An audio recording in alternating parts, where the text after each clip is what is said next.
এইভাবে সমস্ত পনির পরোটাগুলো আমি ভেজে নিয়েছি। এবার খাওয়ার পালা গরম গরম দইয়ের সাথে। দেখাচ্ছি,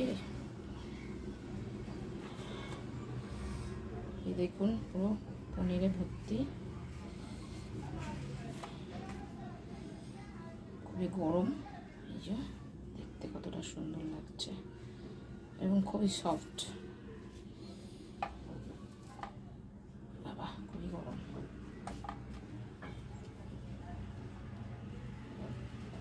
শুধুও খাওয়া যাবে, দইয়ের সঙ্গে ভালো। আজকে বানাবো পনির পরোটা। তার জন্য নিয়ে নিয়েছি এখানে নর্মাল আটা, লাল আটা, গমের আটা, আর দিচ্ছি নুন, আর এর মধ্যে দিয়ে দেবো একটু জোয়ান ক্রাশ করে, একটু মিক্স করে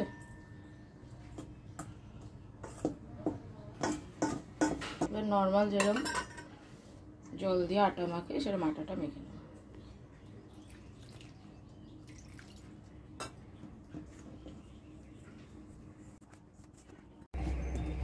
আটাটাকে ভালো করে মেখে নিয়েছি, এবার এটা একটু রেস্টে থাক। তো পনির পরোটা করার জন্য প্রথমে আমি এখানে পনির নিয়ে নিয়েছি, এবার এটাকে আমি এভাবে গ্রেট করে নেব। পনির গ্রেট করে নিয়েছি, এবার দেব হচ্ছে এর মধ্যে কিছু মশলা। এখানে আছে নুন, হলুদ, জিরে গুঁড়ো, গরম মশলা, গোলমরিচ আর কসুরি মেথি, আর এখানে আছে ধনে পাতা কুচি। কসুরি মেথিটা আমি একটুখানি হাতের সাহায্যে ক্রাশ করে দেবো, আর এই সমস্ত মশলাগুলোর মধ্যে ঢেলে দেবো। ধনে পাতাটা দিচ্ছি, এবার হাতের সাহায্যে আলতো হাতে ভালো করে পনিরটা মেখে নেব। পনিরটাকে ভালো করে হাতের সাহায্যে মেখে নিয়েছি, এবার পরোটাটা করব।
আমি পুরোটাই ঘি দিয়ে ভাজছি।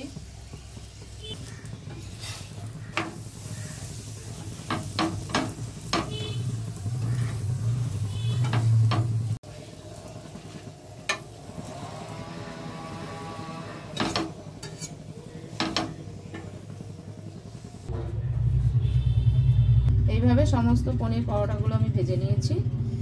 এবার খাওয়ার পালা গরম গরম দইয়ের সাথে।